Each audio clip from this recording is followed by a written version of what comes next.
Hello everyone, this is Siddharth Patel. Welcome to Magnet Brains. इस video में हम इकोनॉमिक कॉन्सिक्वेंसेस ऑफ ग्लोबलाइजेशन के बारे में बात करेंगे। हम लोग आपकी जो बुक है कंटेम्पररी वर्ल्ड पॉलिटिक्स, उसका लास्ट वाला चैप्टर पढ़ रहे हैं, that is chapter number 9, that is related to globalisation.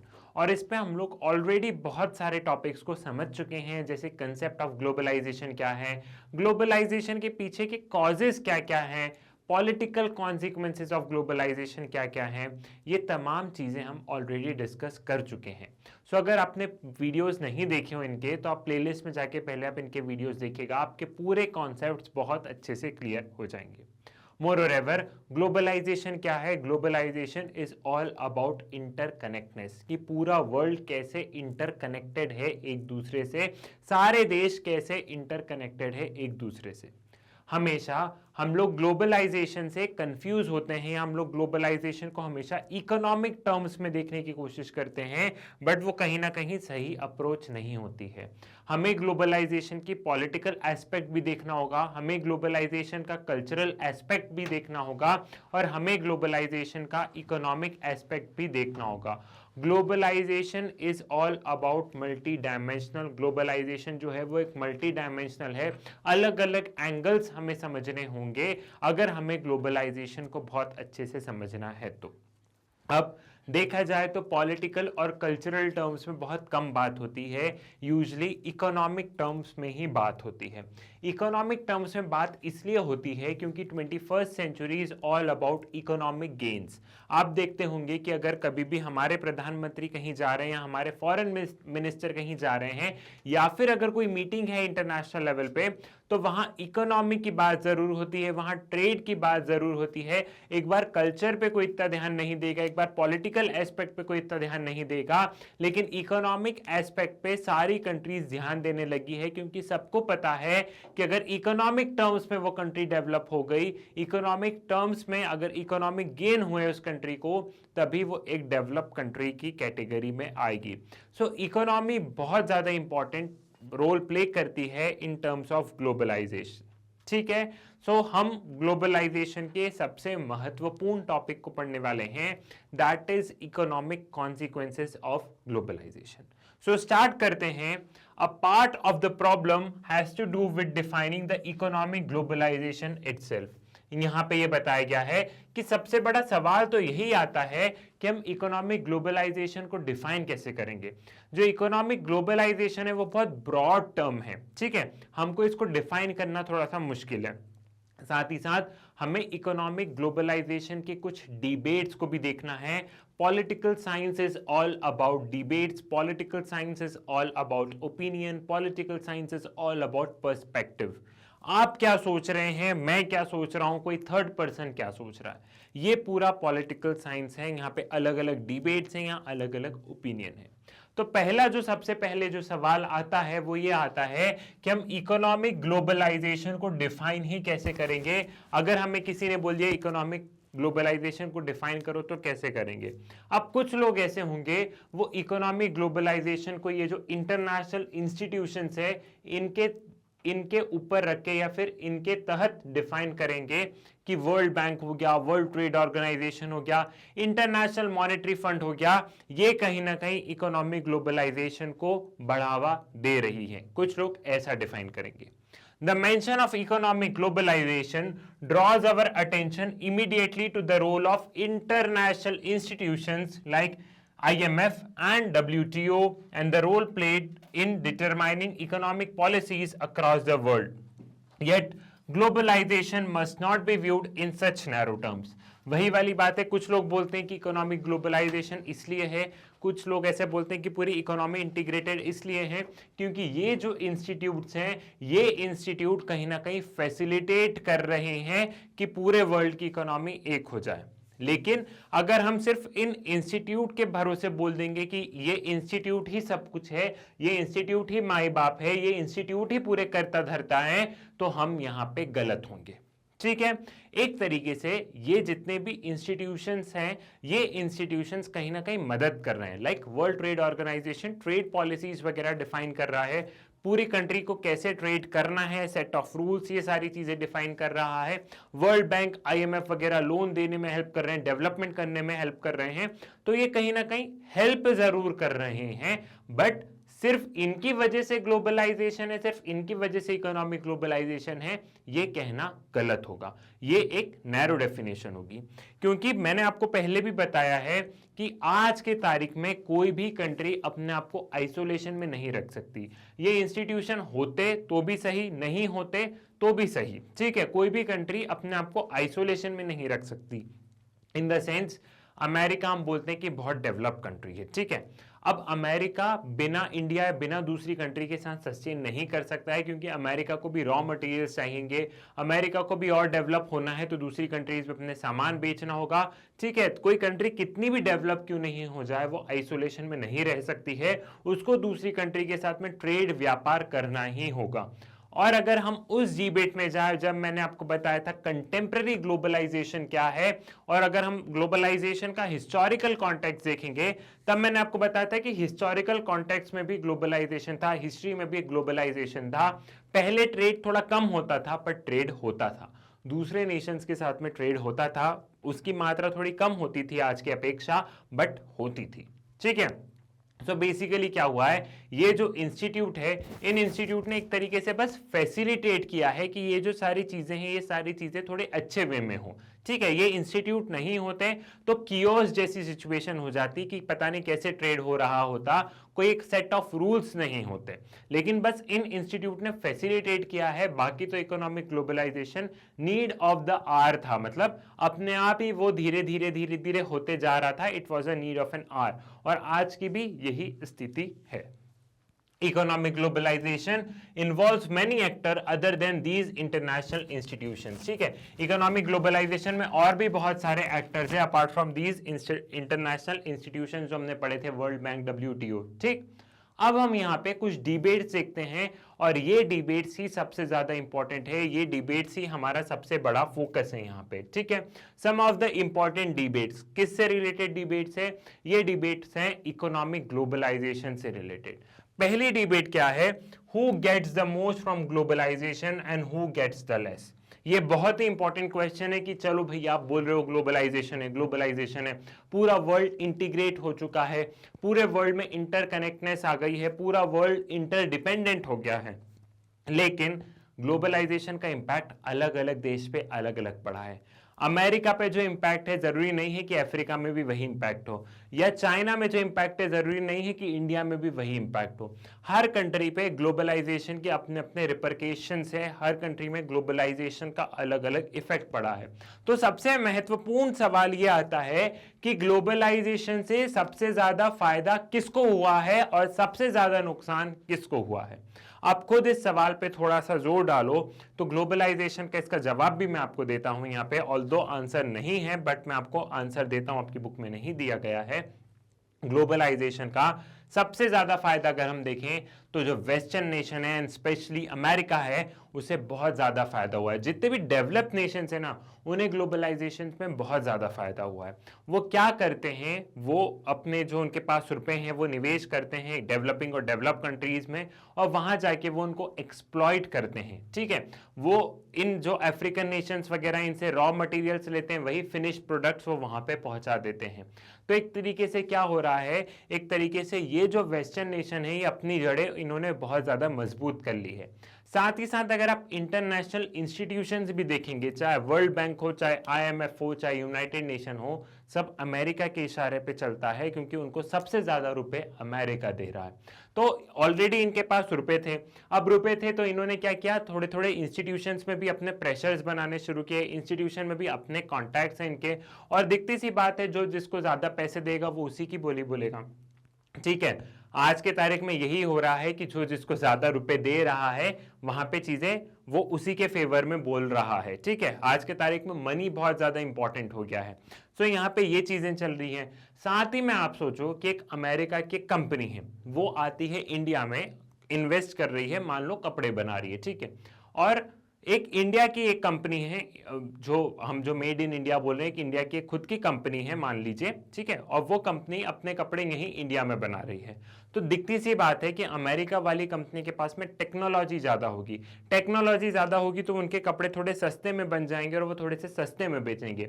वही जो इंडियन कंपनी है उसको थोड़ी सी ज्यादा मेहनत लगेगी तो उसके कपड़े थोड़े से महंगे होंगे। तो और ऑटोमेटिकली वाली बात है, आप खुद सोचिए जब आप मॉल में जाते हैं तो जब आप मॉल में जाएंगे तो एक अमेरिका की एक ब्रांड होगी और एक इंडिया की होगी, 80% लोग अमेरिका वाली ब्रांड के कपड़े लेंगे, ठीक है। सो क्योंकि हमारा ऐसा परसेप्शन बन गया है, उन्होंने हमारे माइंड को वापस से कॉलोनाइज कर लिया है। हम एक टाइम हम बोलते हैं कि इंडिया कॉलोनी थी ब्रिटेन की, ठीक है। सो हम ऐसे कॉलोनी थे कि वो आ रहे थे हमारे ऊपर राज्य कर रहे थे, लेकिन आज हम लोग कैसे हैं, आज हमारे दिमाग में उन्होंने काबू पा लिया है। आज हम सब कुछ देखते हैं कि वेस्टर्न वर्ल्ड ही सब कुछ है। आपके लिए अगर विदेश जाना है तो आपने कभी सोचा विदेश जाना है तो मैं जापान जा रहा हूँ, जापान भी बहुत डेवलप्ड है, लेकिन हम सोचते हैं विदेश जाना यूरोप या अमेरिका ही जा रहा होगा, क्योंकि उन्होंने हमारे दिमाग से खेला है, ठीक है। सो यहाँ पे क्या क्या सवाल था कि ग्लोबलाइजेशन से सबसे ज्यादा फायदा किसको हुआ है।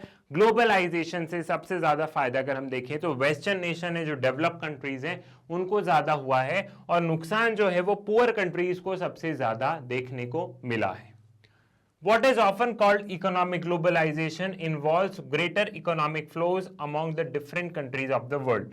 ठीक है, हम जो इकोनॉमिक ग्लोबलाइजेशन कहते हैं वो क्या है, वो एक अलग लेवल का फ्लो होता है among the different countries of the world। हमने आपको ध्यान हो तो जब मैं आपको ग्लोबलाइजेशन की डेफिनेशन बता रहा था तब मैंने बताया था कि globalization is all about flows. किसका फ्लोज, आइडिया का फ्लो। किसका फ्लो, कैपिटल का, कमोडिटीज का, पीपल का, इनका फ्लो, ठीक है। आइडियाज फ्लो हो रहे हैं, कमोडिटीज फ्लो हो रही है, ठीक है। लोग यहां से वहां जा रहे हैं, जो कैपिटल है, जो रुपए है, वो यहां से वहां जा रहे हैं, एक देश से दूसरे देश। So globalization is all about flows, ठीक है। सो यहाँ पे हम क्या देखते हैं कि इकोनॉमिक फ्लोज बहुत ज्यादा होने लग गए हैं आज की तारीख में। आज की तारीख में बहुत ज्यादा कंट्रीज में यहां से वहां सामान जा रहा है, वहां से यहां जा रहा है। ये इकोनॉमिक फ्लोज की जो वो है वो एक हाई डिग्री पे पहुंच चुका है, ठीक। Then some of these voluntary and some forced by international institutions and powerful country। अच्छा, हम जब इकोनॉमिक फ्लोज की बात करते हैं तो ये कुछ तो वॉलेंट्री होते हैं, मतलब कुछ तो कंट्री चाहती है कि हाँ यार मैं मेरा सामान जाके इंडिया में बेचूं, या इंडिया चाह रहा है कि मैं मेरा सामान जाके श्रीलंका में बेचूं, तो ये वॉलेंट्री हो गया। मतलब ये हमारी इच्छा है कि हम ऐसे ट्रेड करें, लेकिन कुछ क्या है, कुछ जबरदस्ती करवाए गए हैं। जैसे जबरदस्ती एक समय पे जब हमें हमारे यहाँ इकोनॉमिक क्राइसिस थे, जब इकोनॉमिक क्राइसिस थे तो जब हमें लोन चाहिए था तो हमसे एक तरीके से बोला गया था कि आपको लोन उसी शर्त पे मिलेगा जब आप अपनी इकोनॉमी को ओपन अप कर देंगे, ठीक है। ऑल्दो इकोनॉमी पहले से थोड़ी थोड़ी ओपन अप होने लग गई थी, लेकिन उनकी पहली शर्त यही थी। तो उस समय हमसे करवाया गया कि अगर आपको अपनी इकोनॉमिक क्राइसिस से बचना है तो अपनी इकोनॉमी को ओपन अप कर दो, जब बाहर की कंट्री आएगी वो आपकी कंट्री में अपनी एमएनसीज वगैरह लेके आएंगी और फिर बस ऐसे काम चलेगा। तो हमसे ये चीजें करवाई गई है, और ये इंडिया का ही नहीं, वर्ल्ड में बहुत सारी जगह क्या हुआ है, ये जो पावरफुल नेशन थे, इन पावरफुल नेशंस ने क्या किया है, क्योंकि इनके कहने पे ही पूरे इंस्टीट्यूशंस हैं, ये उन इंस्टीट्यूशंस में जो इंटरनेशनल इंस्टीट्यूशंस हैं उनमें सबसे ज्यादा रुपए अमेरिका और इनके ही हैं। तो ये अपने फेवर में जब भी, जैसे मान लो कि कोई कंट्री गई, फॉर एग्जाम्पल मान लो पाकिस्तान गया, ठीक है, पाकिस्तान गया कि भैया हमें लोन दे दो, आईएमएफ के पास गया, तो अमेरिका देखेगा कि देख भाई पैसे तो मैंने तुझे सबसे ज्यादा दिए, मतलब तू मेरे ही रुपए कहीं ना कहीं दे रहा है, तो एक काम कर, पाकिस्तान के सामने ये शर्त रख दे कि तुम अपनी इकोनॉमी में ये करो, फिर हम तुमको लोन देंगे। और अमेरिका वही शर्त रखवाएगा जिससे कि अमेरिका को फायदा होगा। तो कुछ चीजें मतलब कुछ इकोनॉमिक फ्लोज जो हैं वो वॉलेंट्री हुए, मतलब खुद की इच्छा से हुए, लेकिन कुछ जबरदस्ती करवाए गए हैं इन वेस्टर्न नेशन के कहने पे। सो हमने ये देखा है कि वर्ल्ड में जो पावर टसल है वो सबसे ज्यादा है, एंड स्पेशली यहाँ पे जो वेस्टर्न नेशंस होते हैं वो वेस्टर्न नेशंस की पावर थोड़ी सी ज्यादा है। एक तरीके से उन्होंने अपनी हेजेमनी बना के रख ली है पूरे वर्ल्ड में। क्लियर है? यहां तक आपको सारी चीजें आई थिंक समझ में आ गई है। As we saw in the example at the beginning of this chapter, this flow or exchange can take various form: commodities, capital, people and ideas। भाई मैंने बोला कि जो हम बात करते हैं फ्लो के बारे में बात करते हैं, वो फ्लो हो सकता है कमोडिटी का, हो सकता है कैपिटल का, हो सकता है पीपल का, हो सकता है आइडियाज का, हो सकता है। Globalization has involved greater trade in commodities across the globe. The restrictions imposed by different countries on allowing the imports of other countries have been reduced. आज की तारीख में क्या हो रहा है? आज की तारीख में ज्यादा गुड्स यहां से वहां जा रहे हैं और जो रेस्ट्रिक्शंस पहले लगते थे वो रेस्ट्रिक्शंस कम हो रहे हैं। कैसे रेस्ट्रिक्शंस की बात की गई है? जैसे एक समय पे इंडिया बहुत ज्यादा रेस्ट्रिक्शंस लगा के रखता था कि हम सिर्फ यही सामान बुलवाएंगे और ये सामान में भी हम देखेंगे कि ऐसा है तो ठीक है, नहीं तो हम रेस्ट्रिक्शंस लगा देते थे कि नहीं ये सामान यहाँ पे नहीं आ सकता। आज के टाइम में हमने हमारी इकोनॉमी बहुत ज्यादा ओपन अप कर दी है, तो इंपोर्ट और एक्सपोर्ट में जो रेस्ट्रिक्शंस हैं वो बहुत कम हो गए, एकदम नील के बराबर हो गए। रेस्ट्रिक्शंस हैं आज भी, लेकिन बहुत ज्यादा कम हो गए हैं वो रेस्ट्रिक्शंस। अब सबकी इकोनॉमी ओपन अप हो गई है, लेकिन एक समय पे ये रेस्ट्रिक्शंस बहुत ज्यादा हुआ करते थे।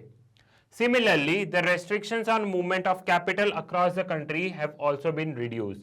In operational terms, it means that investors in rich countries can invest their money in the countries other than their own, including developed countries, where they might get better returns.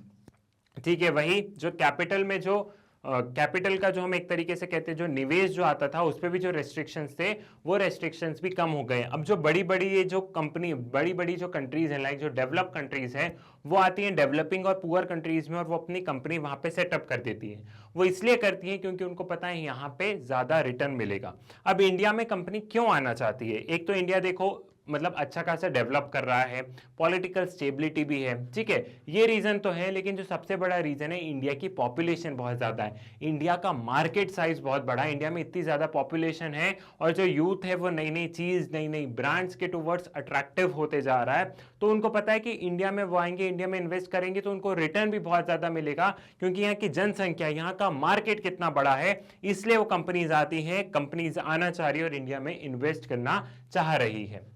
Developed countries have carefully guarded their borders with visa policies to ensure that citizens of other country cannot take away the jobs of their own countries.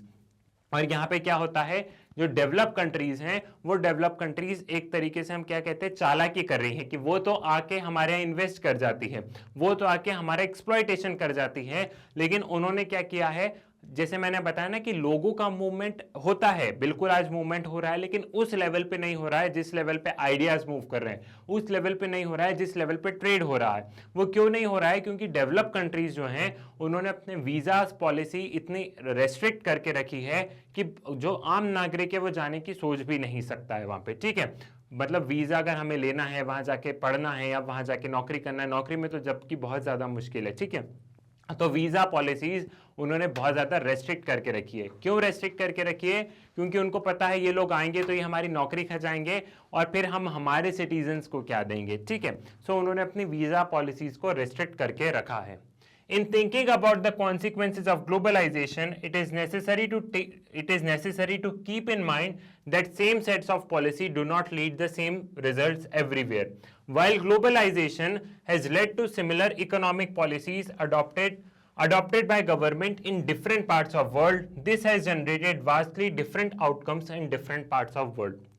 अब यहाँ पे वही वाली चीज बताई गई है कि ग्लोबलाइजेशन तो एक है, सारी जगह पॉलिसीज तो चलो एक ही जगह मतलब एक जैसी चल रही है कि प्राइवेटाइज कर दो, दूसरी कंपनीज को आने दो, दूसरे देश की कंपनीज को आने दो, उन्हें इन्वेस्ट करने दो, लेकिन ये जो पॉलिसी है इसका रिजल्ट हमें अलग अलग देखने को मिलता है हर देश में। हो सकता है इंडिया में वो रिजल्ट अच्छा हो लेकिन अफ्रीकन नेशन में बुरा हो वो रिजल्ट, ठीक है। सो हर देश में हम देख रहे हैं कि पॉलिसीज भले ही एक जैसी अपनाई हो, लेकिन उसका जो रिजल्ट है वो रिजल्ट हमें अलग अलग देखने को मिल रहा है। It is again crucial to pay attention to the specific context rather than make a simple generalization to this connection, ठीक है। यहाँ पे क्या बताया गया है कि ये बहुत क्रूशियल है क्योंकि हम जनरलाइज कर रहे हैं अभी चीजों को। अगर हम स्पेसिफिकली देखेंगे कि एक कंट्री का तो हमें तब जाके चीजें ज्यादा समझ में आएंगी। अभी क्या हो रहा है, अभी हम बस एक जनरलाइज कर रहे हैं ग्लोबलाइजेशन के बारे में कि इकोनॉमिक ग्लोबलाइजेशन ऐसा है, चीजें ऐसी हुई है, बट अगर हम स्पेसिफिक कॉन्टेक्स्ट में देखेंगे तो चीजें हमें और ज्यादा क्लियर होंगी। क्लियर है? आई होप अभी तक आपको जो भी मैं समझा रहा हूं वो सारी चीजें आपको पूरी की पूरी समझ में आ रही है।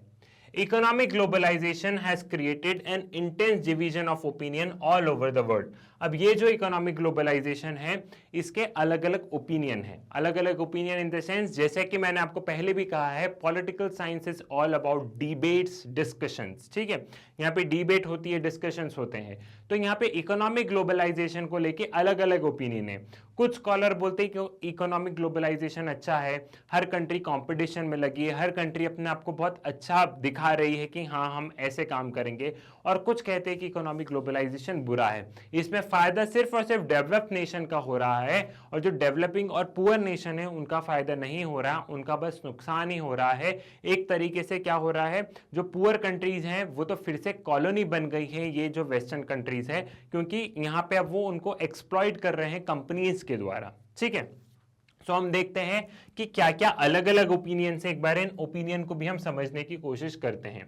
Those who are concerned about the social justice are worried about the extent of state withdrawal by the process of economic globalization.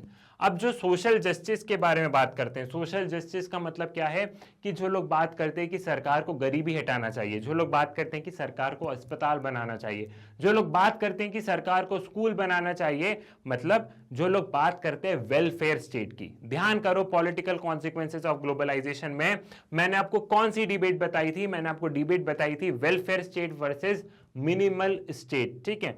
तो जो लोग वेलफेयर स्टेट की बात करते हैं वो बोलते हैं कि आज के तारीख में ग्लोबलाइजेशन के युग में क्या हो रहा है, सारी सरकारें अब मस्त बैठ रही है, आराम कर रही है, सारे काम प्राइवेट प्लेयर कर रहे हैं। तो वो लोग इस चीज में बहुत ज्यादा परेशान हैं कि फिर लोगों को न्याय कैसे मिलेगा, आप गरीबी कैसे हटाओगे। अगर आप प्राइवेट प्लेयर के भरोसे सारी चीजें छोड़ दोगे तो प्राइवेट कंपनी सिर्फ और सिर्फ अपना फायदा देखेगी, वो देश का फायदा क्यों देखेगी, वो ये देखेगी कि उसके जेब में कितना रुपए आ रहे हैं। तो जो लोग सोशल जस्टिस, जो लोग वेलफेयर स्टेट की बात करते हैं वो लोग बहुत परेशान हैं। जो रोलिंग बैक ऑफ स्टेट है, मतलब जो मिनिमल स्टेट की बात हो रही है जहां पे सिर्फ सरकार बैठी रहती है, rolling back of the state मतलब कि सरकार का जो काम है, सरकार अपने काम से पीछे हट रही है, सरकार बस बैठी है और सरकार प्राइवेट प्लेयर को आगे कर रही है कि भाई हमारे बिहाफ पे तुम काम करो। तो वो इस चीज से बहुत ज्यादा परेशान है। They point out that it is likely to benefit only a small section of population while impoverishing those who were dependent on government for jobs and welfare, education, health, sanitation, etc. वो बोल रहे हैं कि जो minimal state की बात है, जो सरकारें पीछे हट रही, जो सरकार रोल बैक कर रही है, वो बोल रहे हैं कि इसमें क्या होगा कि जो प्राइवेट प्लेयर्स हैं इनमें सिर्फ कुछ लोगों को फायदा होगा लेकिन पूरी कंट्री को फायदा नहीं होगा, ठीक है। सरकार को आगे आना चाहिए, सरकार को स्कीम्स वगैरह लानी चाहिए, सरकार को लोगों का भला करना चाहिए। लोगों ने सरकार को इसलिए चुना है कि वो उनकी कंडीशंस को इंप्रूव करेगा, इसलिए नहीं चुना है कि सरकार मस्त बैठ के खाना खाए और आराम करे, ठीक है। सो उन्होंने बोला है कि यहाँ पे कुछ सेक्शन, एक स्मॉल सेक्शन को ही फायदा होगा अगर सरकार पीछे हटती है, तो बाकी देश को नुकसान होगा। They have emphasized the need to ensure institutional safeguards or creating social safety nets to minimize the negative effect of globalization on those who are economically weak. उन्होंने बोला है कि ऐसा कुछ सोशल सेफ्टी नेट्स बनाने चाहिए जिससे कि क्या होगा, जिससे कि सरकार ज्यादा से ज्यादा कोशिश करेगी, क्या कोशिश करेगी कि ये जो प्राइवेट प्लेयर्स हैं, ये प्राइवेट प्लेयर्स ज्यादा से ज्यादा लोगों को एक्सप्लॉइट ना करें और सरकार भी अपना काम करती रहे। सो देखो, जैसा कि मैंने आपको पहले भी बोला है कि globalization, political science is all about debates, यहां डिबेट्स मैटर करती है। सो अलग अलग लोग अपना अलग अलग पॉइंट ऑफ व्यू दे रहे हैं, अलग अलग पर्सपेक्टिव दे रहे हैं। आपको ये पता है कि इकोनॉमिक ग्लोबलाइजेशन क्या, आपको ये पता है कि कैसे ट्रेड हो रहा है, लेकिन यहाँ पे जो सवाल होते हैं वो वही होते हैं कि ये ट्रेड किसको फायदा पहुंचा रहा है। अच्छा, फिर इकोनॉमिक ग्लोबलाइजेशन का क्या नुकसान है, इकोनॉमिक ग्लोबलाइजेशन के बारे में स्कॉलर्स क्या बोल रहे हैं। पॉलिटिकल साइंस में मैं ऐसे ही स्टोरी बना के ऐसे ही चीजों को पढ़ना होता है। क्लियर है, समझ में आ गया। Many movements all over the world feel that safety nets are insufficient or unworkable. ठीक है, they have called for halt to force economic globalization, for its result would be lead to economic ruin of the weaker countries, especially for the poor within these countries. उन्होंने बोला है कि ये जो सरकार जो सेफ्टी नेट्स बनाती है, अब जैसे कुछ कुछ सरकार सेफ्टी नेट्स बना देती है, जैसे हमारे यहाँ भी बोल देते हैं कि हम अमेरिका से ये सामान नहीं बुलवाएंगे, या फिर यहाँ पे अमेरिकन कंट्री निवेश नहीं कर सकती है इस वाले सेक्टर में, तो सरकार ऐसे सेफ्टी नेट्स बनाने की कोशिश करती है, लेकिन कुछ स्कॉलर का मानना है कि ये सेफ्टी नेट्स कोई काम के नहीं है। ठीक है, ये सिर्फ आप बोल रहे हो लेकिन ये कोई काम के नहीं है, एंड अल्टीमेटली इससे पुअर कंट्री एक्सप्लॉइट होगी, और पुअर कंट्री में भी जो अमीर हैं उनको तो बहुत फायदा होगा, लेकिन जो गरीब है उनको नुकसान होगा। देखो कंट्री कैसी भी हो, मतलब कोई भी कंट्री हो, उस कंट्री में अमीर और गरीब दोनों होते हैं। ठीक है, तो वो उनका कहना यह है कि एक तो पुअर कंट्री का एक्सप्लॉइटेशन होगा और पुअर कंट्री में भी जो गरीब लोग हैं उनका एक्सप्लॉइटेशन होगा, तो ये सेफ्टी नेट्स भी कुछ काम नहीं कर रहे हैं। तो यहाँ पे स्कॉलर्स बोल रहे हैं कि आप तो इकोनॉमिक ग्लोबलाइजेशन को रोक ही दो, हर कंट्री को अपना अपना देखना चाहिए, इकोनॉमिक ग्लोबलाइजेशन होना ही नहीं चाहिए। वो एकदम कंप्लीटली अपोज में है इकोनॉमिक ग्लोबलाइजेशन के। Some economists have described economic globalization as recolonization of the world. Advocates of economic globalization argues that it generates a greater economic growth and well-being of larger section of the population when there is a deregulation. और कुछ economist क्या बोल रहे हैं, कुछ economist बोल रहे हैं कि ये जो इकोनॉमिक ग्लोबलाइजेशन है इससे क्या हो रहा है, इससे रिकॉलोनाइजेशन हो रहा है। मतलब वही कि बड़ी बड़ी जो बड़े बड़े जो देश है लाइक अमेरिका वगैरह, उनकी कंपनी आ रही है, उनकी कंपनी गरीब देश में इन्वेस्ट कर रही है और उनको एक्सप्लॉइट कर रही है, और वो देश कभी अपने बलबूते पे डेवलप नहीं हो पा रहा है। तो ऑटोमेटिकली ये रिकॉलोनाइजेशन हो रहा है। जो एक समय पे जो वर्ल्ड जो यूरोपियन कंट्रीज थी उनके अंडर कॉलोनी था, तो आज भी कुछ ऐसा ही हो रहा है, बट बस आज ये है कि इकोनॉमिक ग्लोबलाइजेशन के माध्यम से हो रहा है। बाकी कुछ स्कॉलर ने क्या बोला है, कुछ स्कॉलर ने यही बोला है कि जो इकोनॉमिक ग्लोबलाइजेशन है वो इकोनॉमिक ग्रोथ लेके आ रहा है, और इकोनॉमिक ग्रोथ होगी तो पूरे वर्ल्ड में प्रोस्पेरिटी होगी। सो यहाँ पे हमने क्या देखा है, यहाँ पे हमने कुल मिला के हम यही देख रहे हैं कि अलग अलग पॉइंट ऑफ व्यू है। कुछ स्कॉलर बोल रहे हैं कि इकोनॉमिक ग्लोबलाइजेशन बहुत सही है, कुछ लोग बोल रहे हैं इकोनॉमिक ग्लोबलाइजेशन सही नहीं है। सो जैसा कि मैंने कहा, political science is all about debates, यहाँ बहुत सारी डिबेट्स रहती हैं, हमें कंक्लूजन निकालना मुश्किल होता है, तो हमें मिडिल पाथ लाना है। मिडिल पाथ कैसे लाएंगे कि हम इकोनॉमिक ग्लोबलाइजेशन को अवॉइड नहीं कर सकते हैं, बट जो गरीब देश लाइक जो पुअर कंट्रीज हैं और जो डेवलपिंग कंट्रीज हैं, उनकी सरकार को कोशिश करना चाहिए कि वो ज्यादा से ज्यादा गरीबों का भला करें, ताकि उनका स्टेट भी डेवलप होता जाए, ताकि उनका देश भी डेवलप होता जाए। ठीक है, आई होप आपको इकोनॉमिक ग्लोबलाइजेशन की सारी चीजें अच्छे से समझ में आ गई होंगी, आपको सारी चीजें आप बहुत अच्छे से समझ गए होंगे। ठीक है, एक बार इसको पढ़ लो, देन इसी के साथ हमारा होगा वीडियो कंप्लीट। ठीक है, आई होप आपको चीजें यहाँ पे क्लियर हो गई होंगी। सो इकोनॉमिक ग्लोबलाइजेशन एक अनअवॉइडेबल वाली सिचुएशन है। सो सरकारों को इसमें से अपने कंट्री के अकॉर्डिंग कुछ बेस्ट ढूंढना है और कुछ बेस्ट करना है। आई होप आपको सारी चीज़ें बहुत अच्छे से समझ में आ गई होगी, इकोनॉमिक ग्लोबलाइजेशन से रिलेटेड सारी चीज़ें आप बहुत अच्छे से समझ गए होंगे। सो मैग्नेट ब्रेन्स के वीडियो आप लोग YouTube से तो देख ही सकते हैं, बट आपको कई बार ये होता है कि YouTube पे वीडियो नहीं मिल पाते हैं, तो आप मैग्नेट ब्रेन्स की वेबसाइट के माध्यम से भी आप इन वीडियोस को देख सकते हैं। मैग्नेट ब्रेन्स की वेबसाइट पे जाने के लिए सिंपली गूगल पे जाइए, गूगल पे www.magnetbrains.com डाल के सर्च पे क्लिक कीजिए, तो आपको मैग्नेट ब्रेन्स की वेबसाइट मिल जाएगी।